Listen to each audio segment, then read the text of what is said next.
بسم اللہ الرحمن الرحیم۔ السلام علیکم میرے سبھی دیکھنے والوں کو۔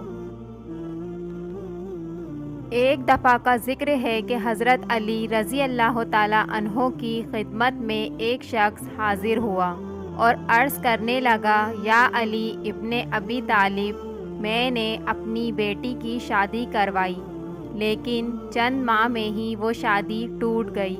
آج کل لوگوں کا پتہ نہیں چلتا، بظاہر تو بڑے اچھے لگتے ہیں لیکن رشتہ رکھنے کے بعد اصل چہرہ ظاہر ہو جاتا ہے۔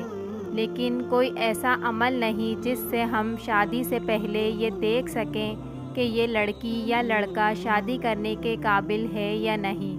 اس پر حضرت امام علی رضی اللہ تعالی عنہ نے فرمایا، اگر تم اپنی بیٹی کے لیے رشتہ دیکھ رہے ہو تو تم لڑکے میں یہ دیکھو کہ جو لوگ اس سے رتبے میں کم ہیں، حیثیت میں کم ہیں، اگر ان کی عزت وہ شخص کرتا ہے یا ان کا خیال رکھتا ہے تو سمجھ جاؤ یہ زندگی میں ایک اچھا شوہر ثابت ہوگا اور اپنی بیوی کا بھی خیال رکھے گا۔ لیکن اگر جو رتبے میں اس سے بڑے ہیں ان کی تو وہ عزت کر رہا ہے لیکن جو رتبے میں کم ہیں ان کا احساس نہیں کرتا تو سمجھ جانا کہ یہ انسان تمہاری بیٹی کے لیے صحیح نہیں ہے۔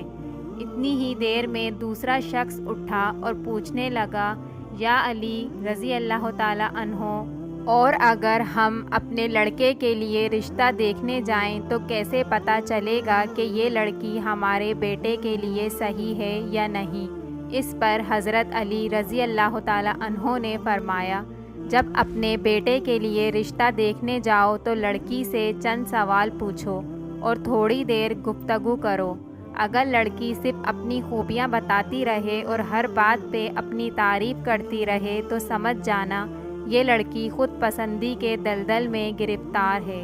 لیکن اگر لڑکی اپنے گھر والوں کی بات کرے، اپنے والدین کی بات کرے تو وہ لڑکی آنے والے وقت میں کسی بھی انسان کے لیے اچھی بیوی ثابت ہو سکتی ہے۔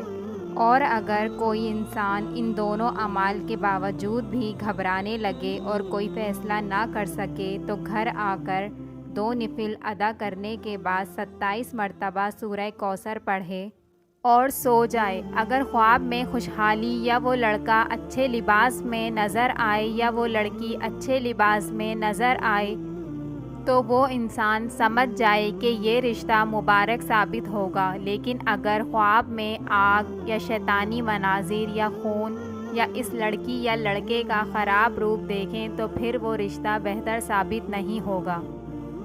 یہ ہمارے نبی، پیغمبروں اور انبیاء کرام کے تجربے اور ان کے قول ہیں۔